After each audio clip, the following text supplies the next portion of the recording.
Hello, everyone. Welcome back to another episode of your favorite YouTube channel and podcast. Hashtag KTSC Sports Talk with your host, Justin P. This is episode 175 for the YouTube channel, and for the audio version is season 5, episode 3. You can listen to the audio version on Apple Podcasts, Google Podcasts, Spotify, Google Podcasts, anywhere you get your podcasts and music stuff from. Just type in hashtag KTSC Sports Talk with Justin P. They'll list all the available platforms. Today, got a very special guest. He's very popular in the podcast world. He's basically like a celebrity on the YouTube. Locked On Ravens host Kevin Oestreicher. I hope I said that right. Welcome to the show, Kevin. You did. I appreciate you having me on, Justin. Some people just give up and say ostrich, so you got it right on the first try, and I appreciate you trying it. Thanks for having me on, man. This is great. Yes, sir. Yes, sir. Before we get started, tell a little bit about the people about Locked On Ravens and how they got started. Yeah, sure. So Locked On Ravens, it's a part of the Locked On Podcast Network. So it's a whole network. Every team has a show. It's daily, so we do it 5 days a week. A lot of Ravens over there. Definitely talking.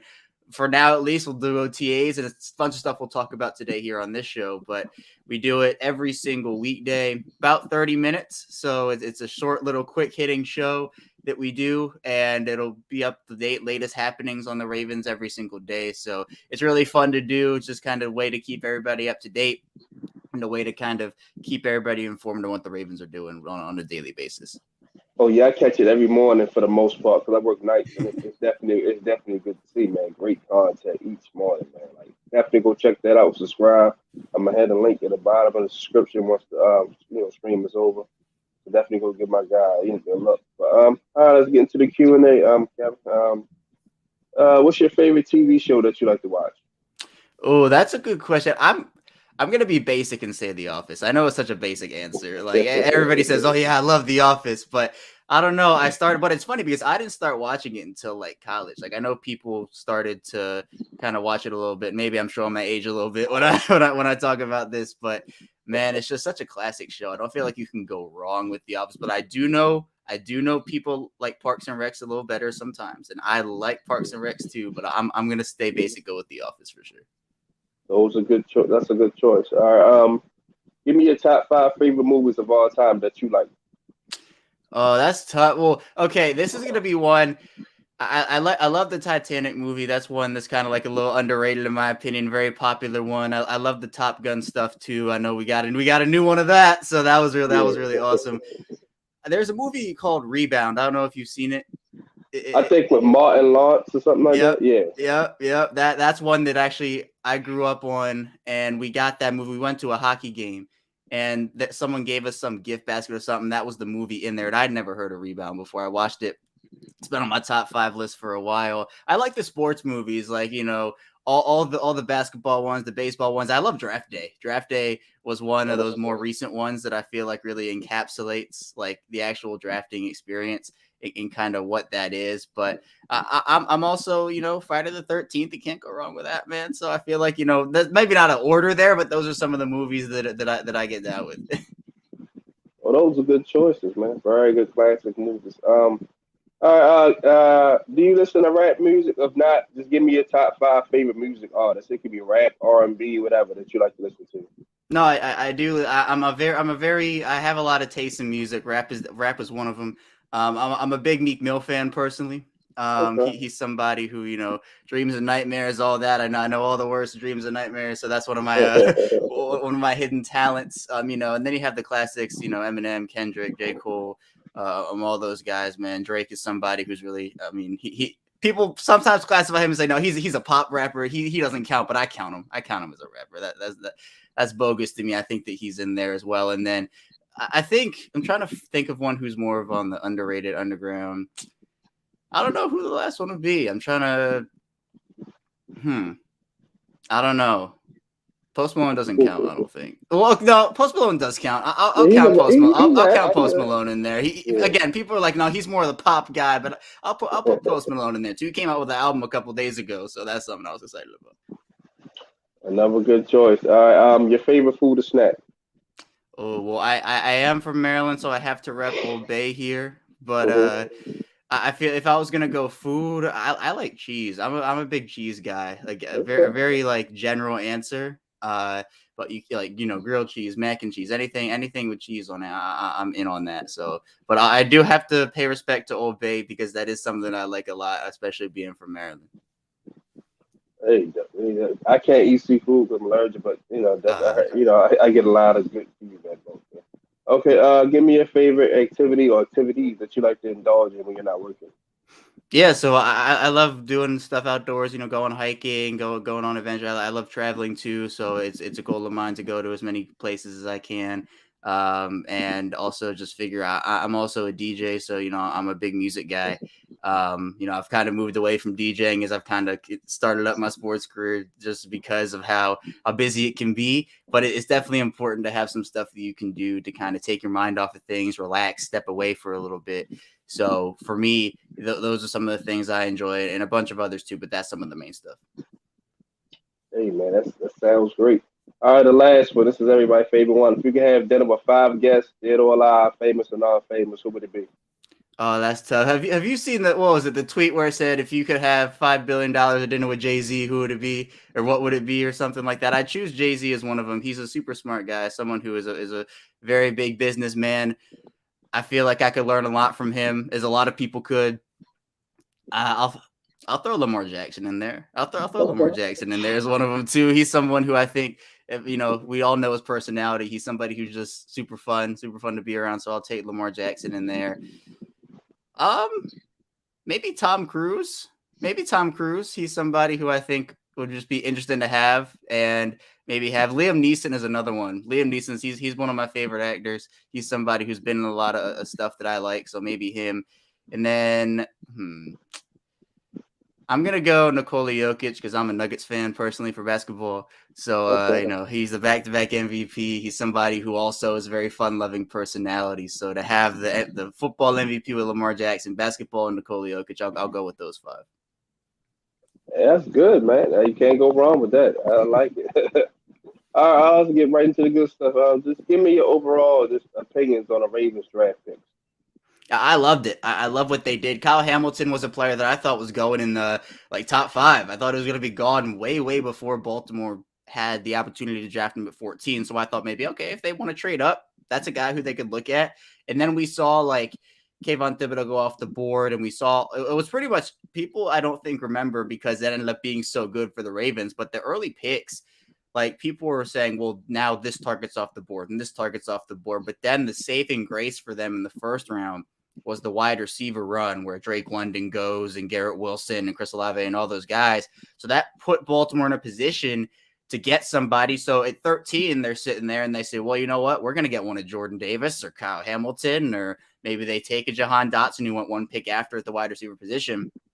Hamilton was my pick all the way there. I went on with Bobby Trossett during his live draft show. It was really fun. And the whole time we were thinking that was fun. yeah. We were talking about, what should the Ravens do? And I said, there's only one guy I'd trade up for. I was still saying, yeah, go and trade up for Kyle Hamilton. So the fact that they stayed and they waited and they were patient and they still got him at 14 was incredible. And I thought when the Eagles traded up, and, I've said this on my show, I thought they were taking Kyle Hamilton. I didn't think it was for Jordan Davis. So I was excited about Hamilton. Linderbaum, I guess talking about the trade of Marquise Brown first, that was something that shocked me. I was impressed with how quiet the Ravens and the Cardinals kept it, that literally nobody knew about it. And I think getting Linderbaum at 25, I wouldn't have liked the pick nearly as much as it was if it was at 14. He was somebody who I said, look, if you can get him later than 14, he's a trade back candidate in my opinion. Well, I guess the Ravens didn't really trade back for him; they traded back in for him. But he's somebody who a little on the smaller side. People talk about his arm length a little bit. I personally don't knock players for size as much as other people do. I'm more on the train of, hey, look, if you can play, you can play. That's just what it is. The size, sure, it matters in some instances, but if you're skilled and you can do your thing, then that's completely okay with me. So Linderbaum, totally okay. I think he was a fine pick there. Then you have David Ojabo, a first-round talent when healthy, but the key part there is when he's healthy. So for me, I think that even if he doesn't play in 2022, and we don't know when he's coming back, right? There's still a lot of unknown surrounding what he's doing. when he comes back, he's going to be a force. I know Odafe always super excited to play with him. He said that throughout the entire offseason. And then getting Travis Jones at 76, someone who he was getting late first round buzz by some people. I had him in the early second round.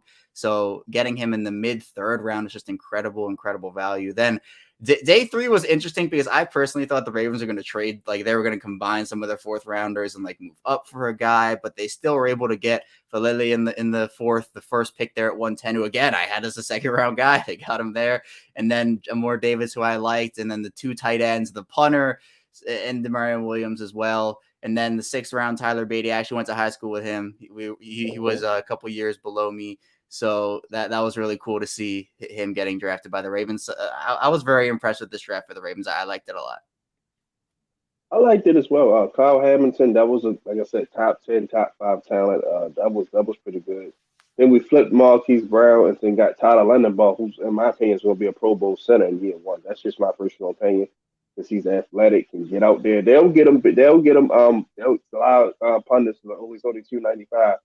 They will get him up to 300 plus. That's not going to be a problem at all. Like the Ravens got a good strength and conditioning coach now, so that's not going to be a problem. But the kid is going to be, I think he's going to be like a Jason Kelsey type guy, be a perennial Pro Bowler every year. David Ajabo, as you just said, he was out. It's unfortunate with the pro day injury, but when he comes back, he made out the best out of all the draft picks because he don't have to learn a new system. He's already here with his college defensive coordinator, so all he got to do is just heal up and come in and ready to play football.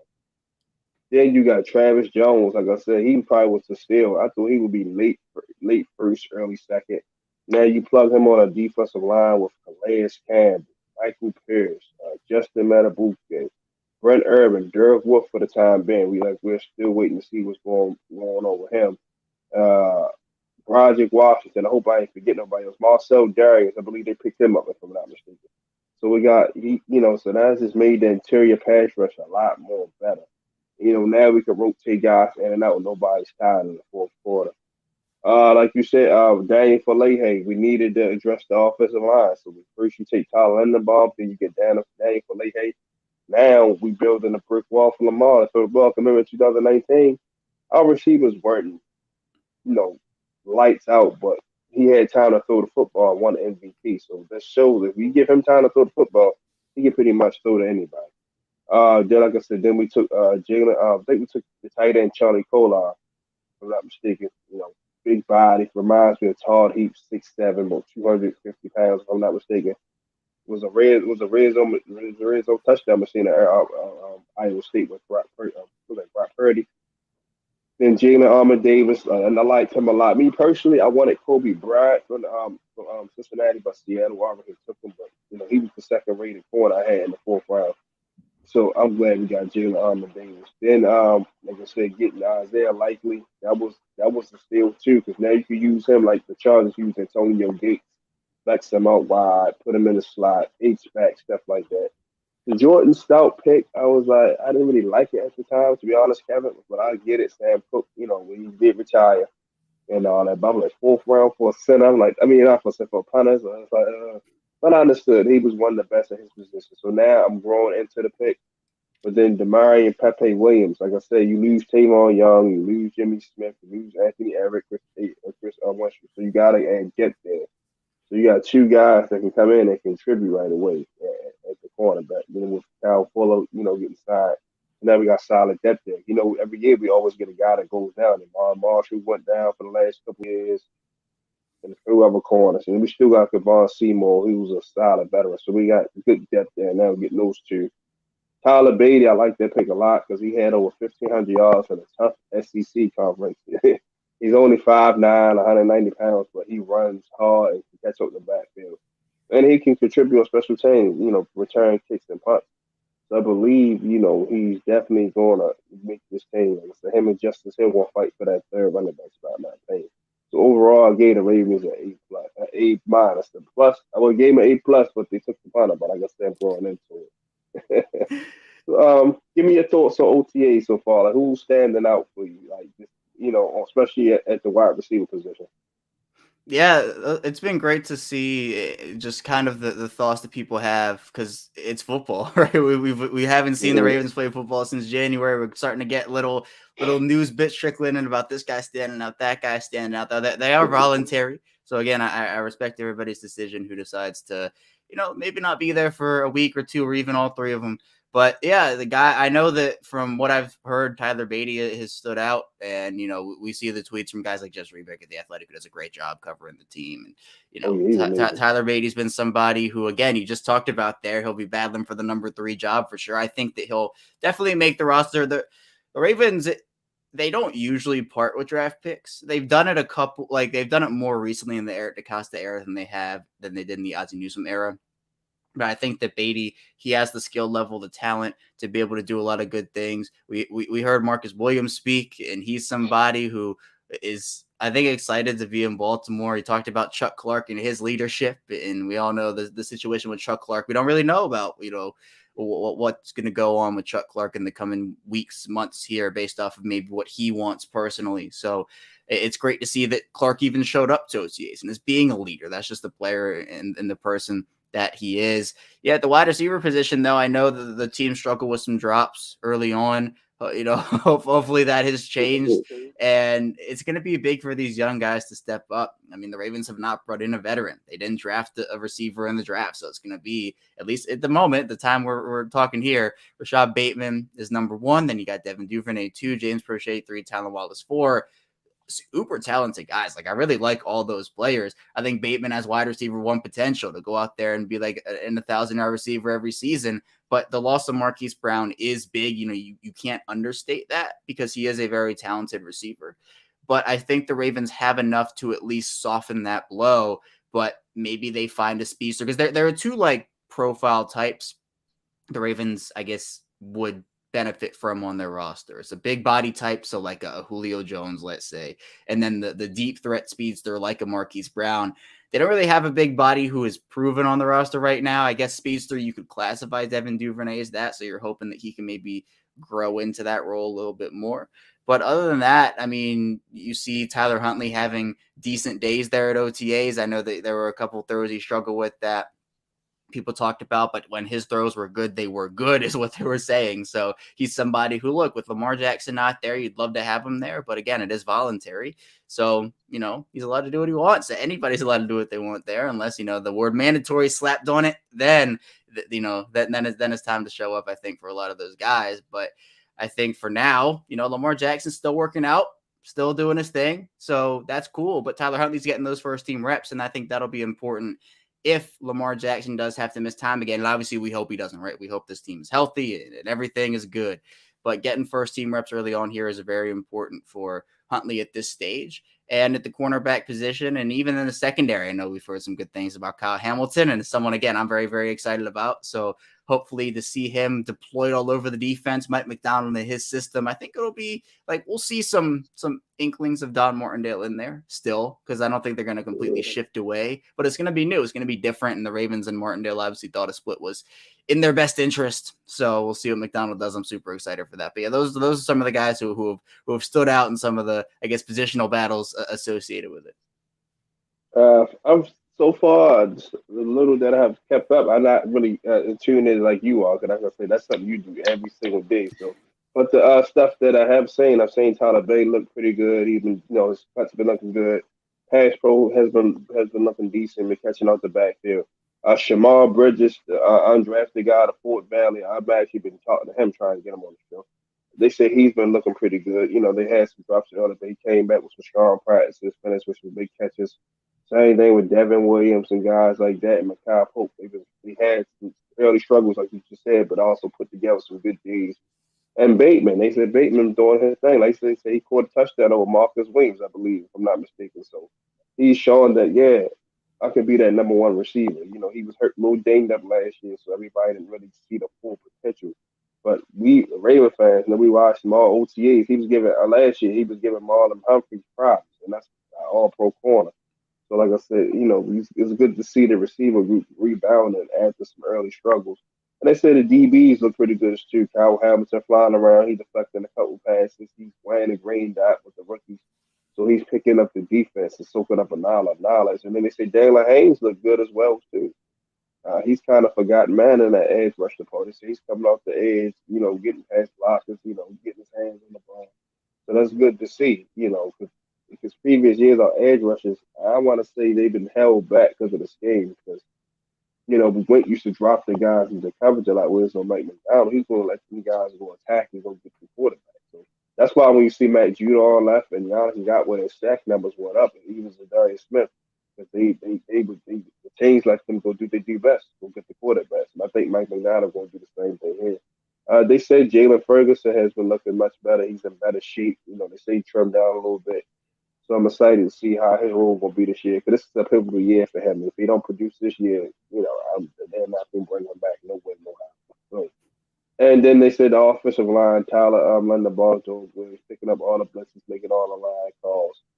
So, those are the guys right there that are sticking out to me. What are your expectations for Mike McDonald this season?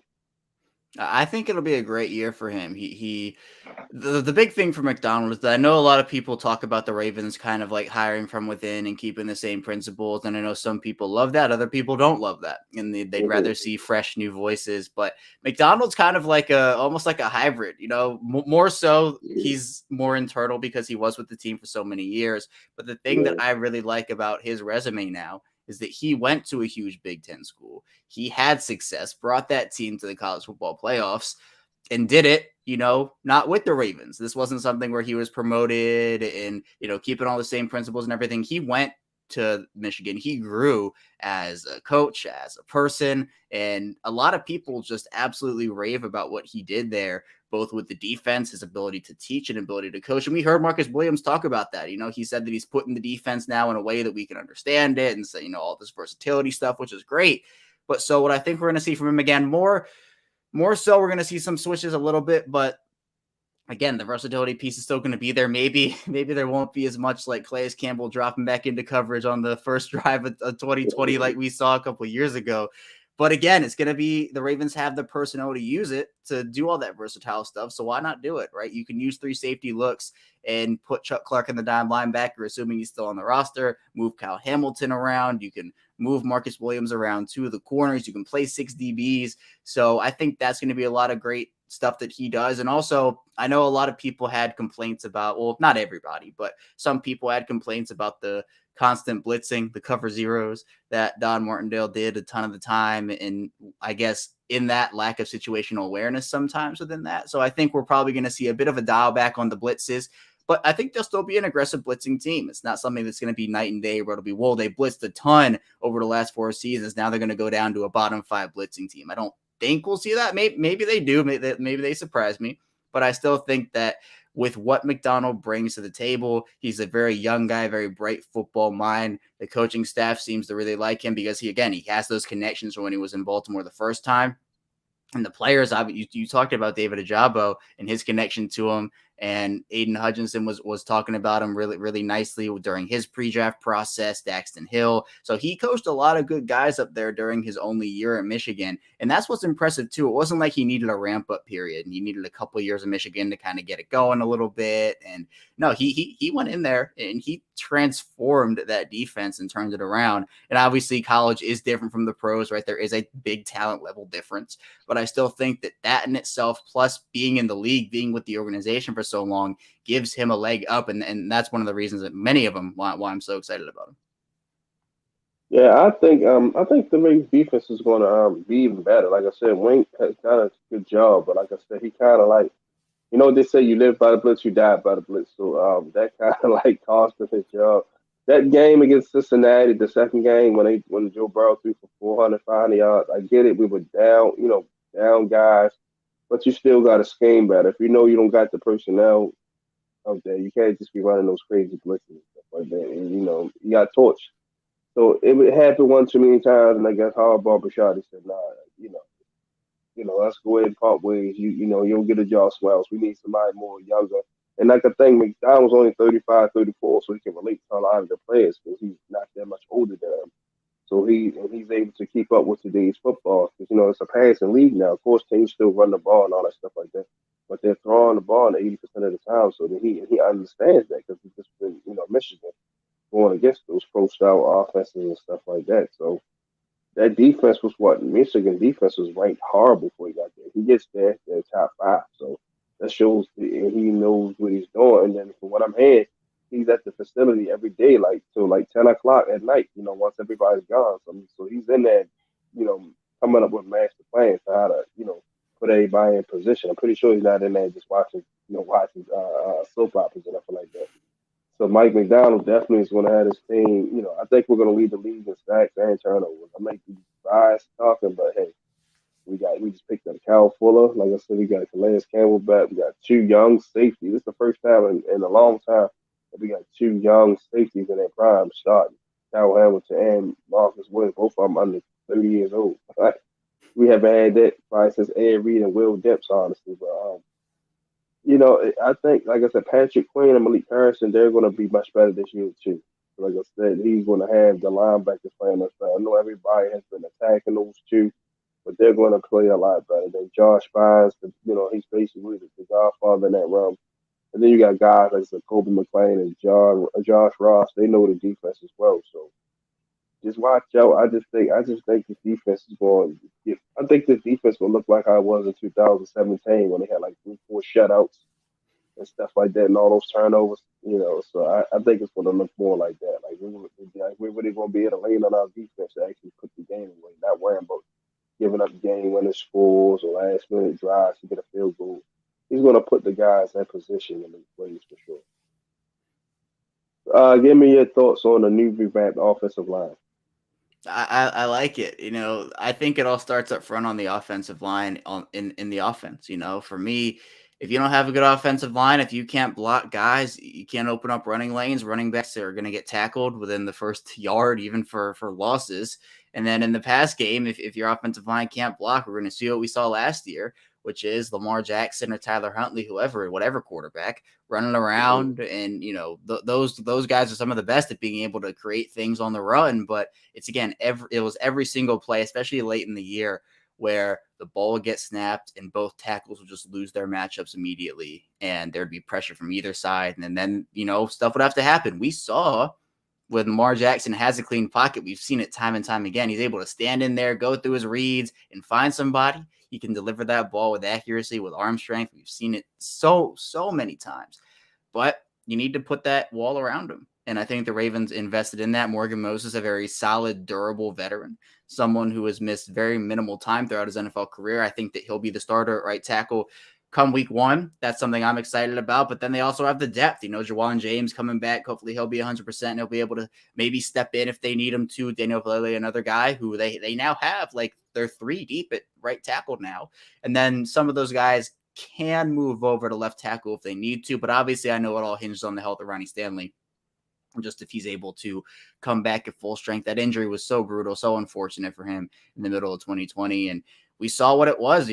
I when he was on the field in 2021 for that one game against Las Vegas, I don't really think it helped anybody.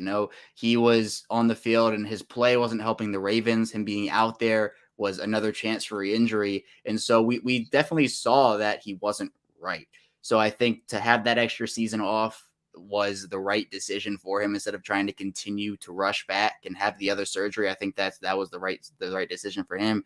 And then I think the only real competition for me is at left guard, because I think obviously right guard, you got Kevin Zeitler. That's pretty squared away. Center, I'd assume Linderbaum's the starter in week one. I'd be pretty shocked if that wasn't the case. I mean, maybe Ravens go veteran with McCary, but I think obviously the Ravens drafted Linderbaum for a reason, right? I think he's going to start week one. So then it leaves left guard where you're thinking, well, it could be Patrick McCary. It could be Ben Powers or Ben Cleveland or Tyree Phillips.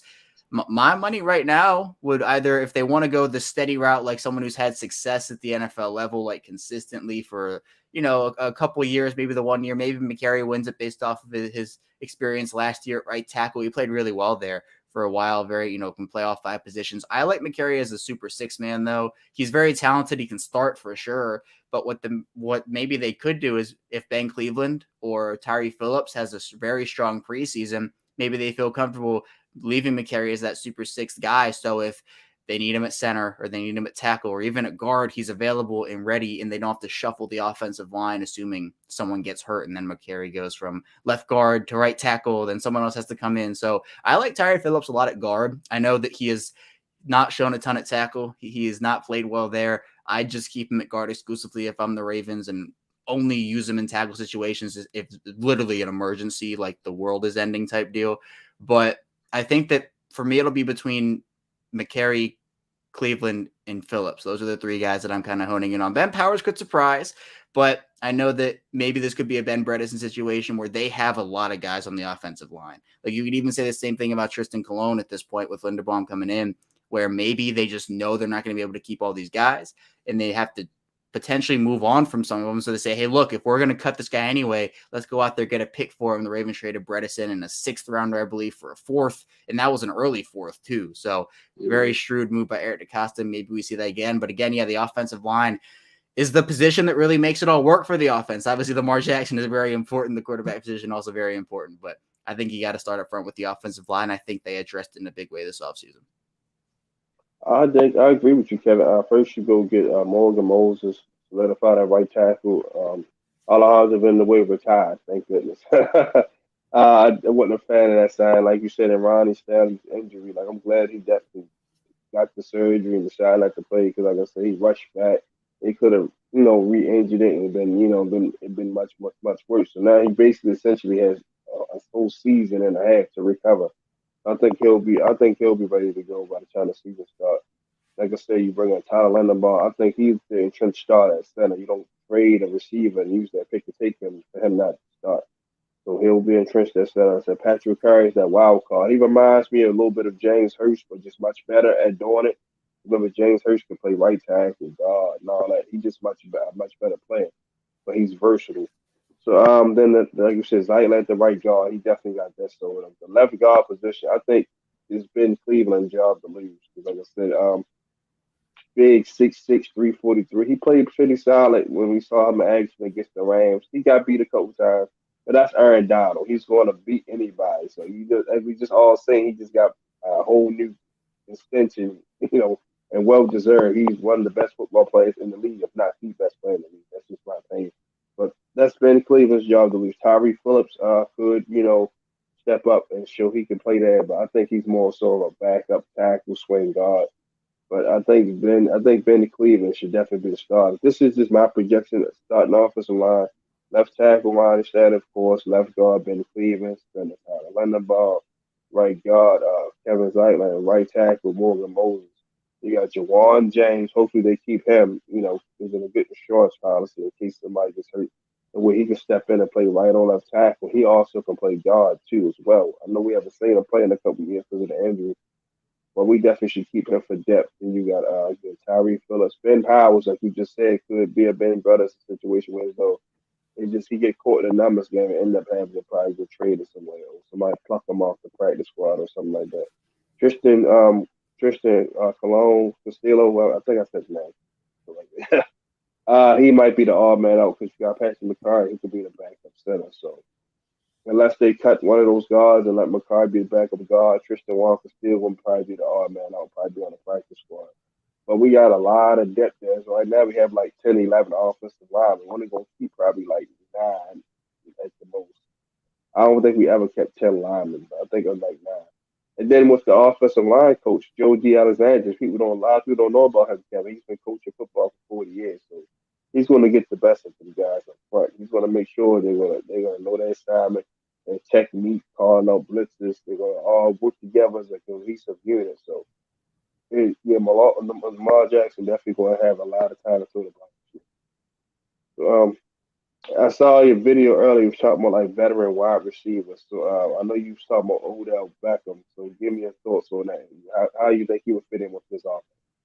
Yeah, Odell Beckham is one of the more interesting options out there because we're not in like the first wave of free agency where the Ravens have all these choices. We're at the beginning of June now, so it's guys veteran guys maybe have lost a step or injured all the time, and that's what we're seeing. Jarvis Landry was my top choice.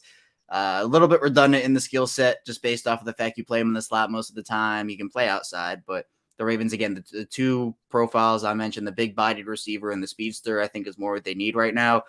Odell Beckham is super talented. I mean, when he's healthy, he's probably up there with Julio Jones in terms of the most talented. He's probably him and Julio going head to head because both those guys were top 5 wide receivers for multiple seasons at one point. But injuries, or for Odell Beckham's case, his time in Cleveland just was not what many expected it to be. But Beckham tore his ACL in February.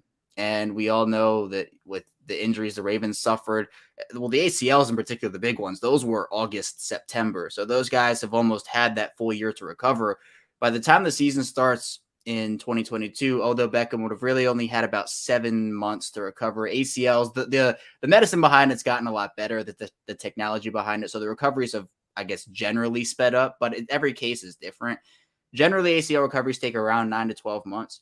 So my thing with Odell Beckham is, when are you going to be able to see him on the field? Because if the Ravens sign him to a deal that, I don't know, a random number like 1 year, $4 million or something, and that kind of hinders their ability to go out there and sign somebody else. So if they're putting all their eggs in the Odell Beckham basket, are they going to see him in November? Are they going to see him on the field in December? Is it going to be January? Is he not going to be able to play at all? And then that cap space is tied up and you can't really use it. So personally, I think, again, if he's healthy, yeah, I'm all on board. Bring him in for sure. But again, we just don't really know. So I'd personally prefer more of a Julio Jones or Will Fuller, even like a T.Y. Hilton. I know those guys, you got to kind of account for the missed games and say, well, they're probably going to play maybe 12, maybe 11 games. So if they have a backup plan, they brought in a lot of good undrafted guys. You mentioned Shamar Bridges, Mekhi Polk, some of those guys.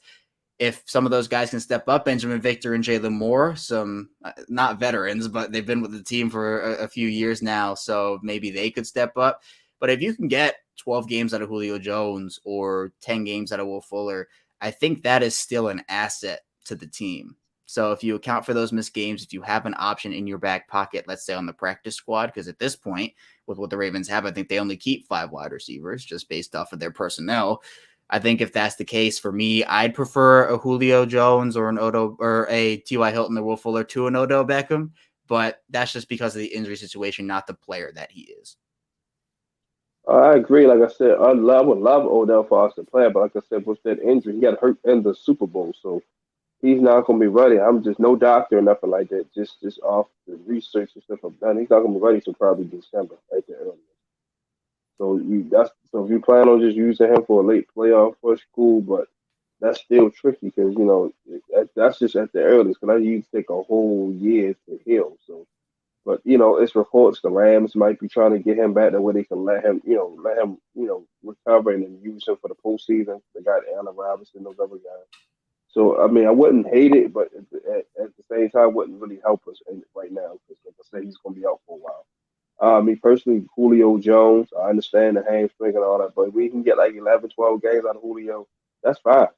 We don't need him to be the 1,800-yard receiver he was with the Falcons and get 150 catches and all that. He can just give us half of that, and we'll be still good to go. We just need someone on the other side that's just going to throw coverage away from Bateman and Mark Andrews. Because, like I said, you got Duvernay, and he could probably be in the slot, and James Prochet could be in the slot as well. So Julio Jones, T.Y. Hilton would be another good option because, like I said, these guys at their point in their career, they're just trying to win now. They've been to the Pro Bowls. They've got all of notoriety stats that you could possibly have besides winning the league MVP. So these guys trying to win. And Will Fuller's another option, like you just said. I've said echo a lot on my show because he's cheap. And then with his injury history, like I said, we can get 10, 11 games out of him too. But every year he's healthy, he always has about 200-300-yard games. He just stand out and just shock the world. So, because when you lose a Hollywood Brown, you got to replace that speed with somebody. Like Duvernay can possibly do it, but you still need somebody else that can stretch the field as well. Remember, we just lost Sammy Watkins, who's now in Green Bay. Miles Boykin, who's now in Pittsburgh. We lost 3 receivers, so you at least got to replace 2 out of the 3 that we lost. So T.Y. Hilton will be a good option. And another one I probably wouldn't be a bad option as well is Desean Jackson, like I said, for a 1-year deal. And I was watching him on I'm Athlete last night. Say, I could still play. I could still get down the field and, especially defense. He wouldn't be expected to come in and catch 100 passes. He probably come in and get about 45, 50 passes, 600, 700 yards, a couple touchdowns. That'll be enough to keep the safeties low in the box. So those are a few options out there for me. And you still got some guys who might get released. That's coming. So I think it all work itself out for us receivers. And then you still got the undrafted guys who would have. I think one or two of those guys probably will make the team. Personally, I think it might be the Kyle Pope with Devin Williams, but they've been looking the best out of everybody. All right, one last topic, and we'll let you get out of here. How many tight ends do we keep this season? Man, based off what they have, I think it'll be 4. I think right now, obviously, Mark Andrews is going nowhere. So I Yeah, think also you have the 2 rookies in Charlie Kohler and Isaiah Likely. They're making the roster. I'd be shocked unless something crazy happens. I think they're both on the roster. Nick Boyle, I think the same thing. They restructured his deal. I think he's good to go. So I think we'll see 4. Never say never for guys like Josh Oliver, but I don't see a clear path for him making the roster at all. I think it's going to be the 4 guys that I just mentioned. And I think it opens up the offense. I know people will think, well, what are you talking about? 4 tight ends are just going to be running the whole time. But it's not just that. Mark Andrews, we know who he is as a receiver. He's also improved his blocking. When he came out of Oklahoma, he was not known for his blocking. He is, again, he's not known for it now, but he's improved that aspect of his game. Nick Boyle, hopefully back at 100%. We heard Greg Roman talk about how he looks like a completely different person now and a completely different guy. So I'm excited to see that. Boyle was somebody who, again, tried to work back, but really wasn't able to stay on the field last year, was kind of in and out. So if he's able to stay on the field, we know how important he is to the Ravens run game. I think they missed him a lot last year. But then it's kind of like, what can they do with Charlie Kohler and Isaiah Likely? Likely can move into a lot of different spots. Very versatile piece at the wide. Well, he can be a tight end. He can work a wide receiver too. So if you want to use him in that situation and multiple ones, you can. Kohler is somebody who profiles a little bit to Mark Andrews. Again, big body player, catches the football well. So when people look at the Ravens wide receiver situation and they say, well, they only have Bateman and Duvernay and Wallace and Prochet, they also have these tight ends who can do some work. And I know some people like to classify Patrick Ricard in there as well as that fullback tight end hybrid guy who his role has expanded. He's not just a pure fullback. He does do a lot more than just that. So he's someone who also is more of that underrated piece. And a lot of teams don't use fullbacks anymore. The Ravens have found use for one, and they've used one for a while, right? You can go all the way back and talk about fullbacks on the Ravens. Recent examples like Kyle Juszczyk and Vonta Leach and all those guys, and you can go further back than that. But I think that for the Ravens, they use their tight ends to their advantage. This offense is a run-heavy system. We've seen them kind of go one direction while the rest of the league has gone to this pass heavy, air raid, air out the ball 40 times a game offense and kind of put the run game secondary. The Ravens have used the run game to their advantage and to the point where they were last in pass attempts in 2019 and 2020. 2021, that jumped up to 9th, but I think, again, that's more because they didn't really have a run game. And people who watch the Ravens, who cover the Ravens, I think they understood that despite the fact that they were ranked top 5 in a lot of rushing categories, this was not a top 5 rushing offense last year. They struggled to get consistent yards and struggled overall. Latavius Murray, Devonta Freeman, Le'Veon Bell, all those guys came in and, they did their best, but I think that hopefully having Dobbins and Edwards back will be able to open up that a lot more. Part of that is due to the work of the tight ends where you have to kind of account for it, right? It's what makes this offense so dangerous where the Ravens will put this heavy look on the field. And then they can do so many things with it. They can run a quarterback draw. They can hand it off. They can do play action off of it. So if you're putting 3-4 tight ends on the field, maybe we'll see like 5 tight end looks if you classify Ricard as that. That'd be something interesting. But I think that 4 tight ends is a number I'm looking at right now. If you include Ricard in that, I think it'll be 5. But I kind of put him in fullback. So I think it'll be Andrews, Boyle, Kohler, and Likely as the 4 guys. I agree with you totally, Captain. Like I said, Boyle, he been put on notice. Like, if you can't stay healthy, man, like we got 2 other tight ends that's here, and not to mention Josh Oliver. I think he'll be the odd man out. Unfortunately, I like Josh Oliver a lot. I know you do as well. I've seen your previous shows talking about Josh Oliver. So we have essentially 5 guys. I think we keep 4. Then we keep 4 tight ends and probably 6 receivers and 3 running backs. But like I said, Charlie Kolar is going to be like that tall heat guy that we had in the past. Mark Andrews going to be the number 1 option in the passing game. That's the best tight end of football last year. People can say Kittle and Kelsey, that's fine, but the numbers don't lie. It's Mark Andrews and Isaiah Likely. He's going to be used how like Antonio Gates was used with the Chargers. Going to line up in the slot, be that H back. He's going to be off the line of scrimmage and Coastal Carolina, he rarely played in line. He's always out. He's basically like another big receiver. Yeah, so he's going to be used.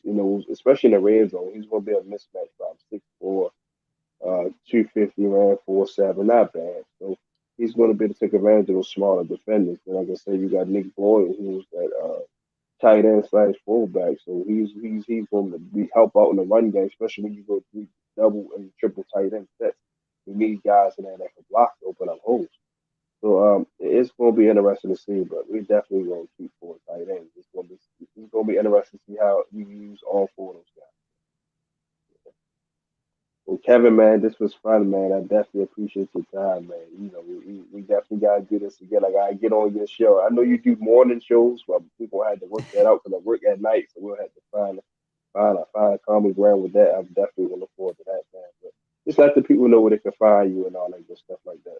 Yeah, this was great. I really appreciate you having me on. I love chopping it up with you. This was awesome. But you can find me on Twitter at ChaosStriker34. The Locked On Ravens account is Locked On Ravens if you want to follow that too. Again, the host of Locked On Ravens, do that 5 days a week. I also am the managing editor over at Ravens Wire, so I do written work over there 7 days a week. So yeah, very very Ravens centric over here. But thanks again. This was great. Yes, indeed, everyone. Y'all can check this out on YouTube, Spotify, Apple Podcasts, Player FM, iHeartRadio, all that good stuff. So, everyone, love you guys. Be great on your way to the figure eight. And always, remember the hashtag KTSC. Keep that same energy. From your host, Justin P., and my special guest, Kevin Oestreicher. Love you guys, and I'll see you guys tomorrow, Wednesday, 5 p.m. And I got Oregon's running back coach, Carlos Lockland on.